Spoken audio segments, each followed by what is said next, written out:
Hey guys, Fiona and I just dropped Finley off for, okay, cheese is good. His first day of kindergarten. I made it a whole like 10 feet outside the building before I started crying, so I think I did good.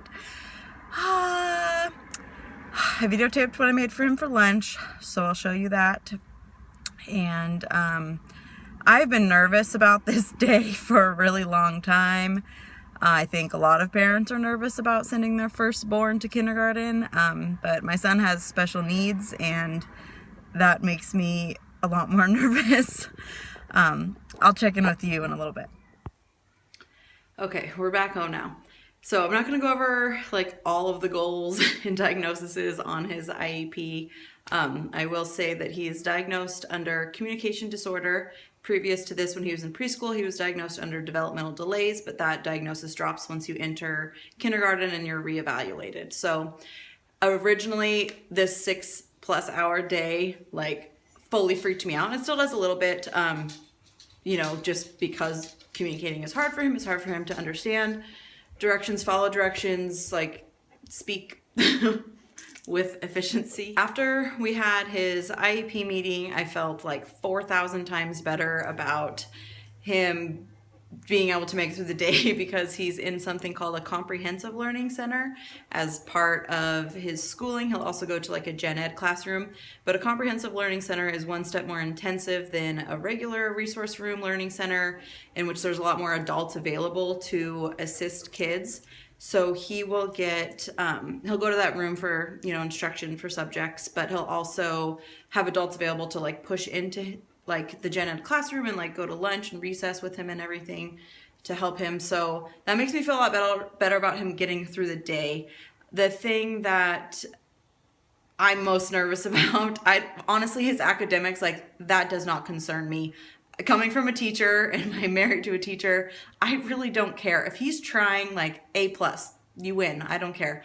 I'm scared socially. I'm scared that the kids aren't gonna like him because he struggles with social skills, and it's part of being in special ed, and little kids don't understand that. To be clear, it's not part of special ed. It's part of his diagnoses. Here's my puppy. His eye, if you've been following and you're curious about his eye, we have gone to 2 like fancy ophthalmologist appointments. It's finally healing now. We have spent so much money on his eye. It's just all on the credit card. It's not good, but it looks like it's healing and he's gonna be able to keep the eye. So thumbs up there. So I know that he is so eager to go. That makes me feel like so much better. He was so excited today. He had no problem with me dropping him off. I know that he is so eager to have friends and to make connections with people, and I know he's gonna try. So knowing that there's an adult there to help him like foster those relationships and interact with his peers makes me feel a lot better. I do wanna say, please don't leave a comment that you're surprised or that he looks normal. People say that a lot, and I know that they don't mean it in a hurtful way, but I find it offensive.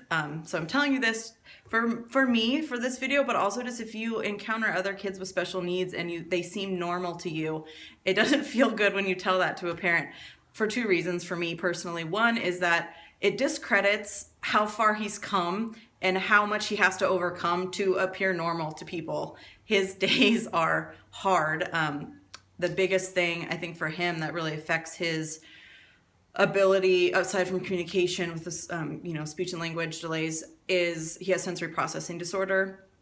And that, in a nutshell, is when we have all these senses coming at us all the time, and with a typically developing person, you can handle things, you know, I can handle the light right now. I can handle him breathing next to me and being warm next to me. I can continue this conversation without it really being distracting or hard for me. People with sensory processing issues are really offended by these messages. Like they go into their brain and their brains can't organize them or make sense of them. So they either avoid certain sensations that are really like attacking to them, or they seek certain sensations, like they need more and more and more because they don't feel normal without enough stimulus. So Finley's both a seeker and avoider with different senses. So that's a sidetrack. So for one, saying he looks normal is discrediting how hard he works and how far he's come. And second, it implies that like there's something wrong with not being normal, which I also find offensive. Like everybody is equal and should be treated that way regardless of your, you know, educational level, your race, your gender, your sexual preferences, etc. So I just find that hard.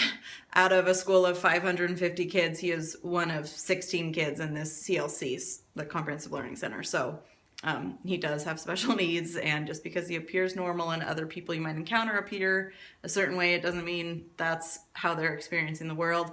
And I also want to say, if you've got kids in school and they are having a hard time with other peers, it could be bullying. It really could be, and I think that's something that needs to be taken seriously. But it could also be that that kid either has special needs or has a really hard home life, which Finley doesn't, but as a teacher I've experienced that. And it doesn't mean that they shouldn't like be given a fair chance. So I want to say that too. So I don't think this was a very organized video. Here's his lunch. For snack, he has dried apricots, dried mangoes, sesame sticks from Trader Joe's, and some peanuts. Dried fruit's really good for his therapy, so that'll help him stay calm at school.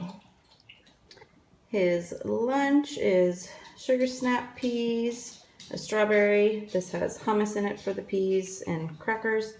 A little treat from the brand Little Secrets. He loves those. And then this is a special treat. We don't have apple salsa log. This is basically just all sugar, even though there's no sugar added.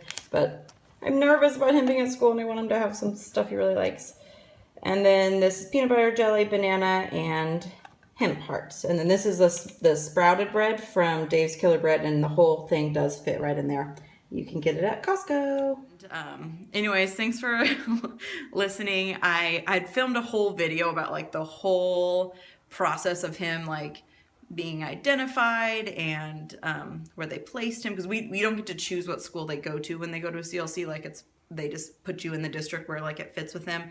Luckily, it ended up being our neighborhood school, so it's close. Even though I wanted him to go to like a different school, but they don't have that level of service there.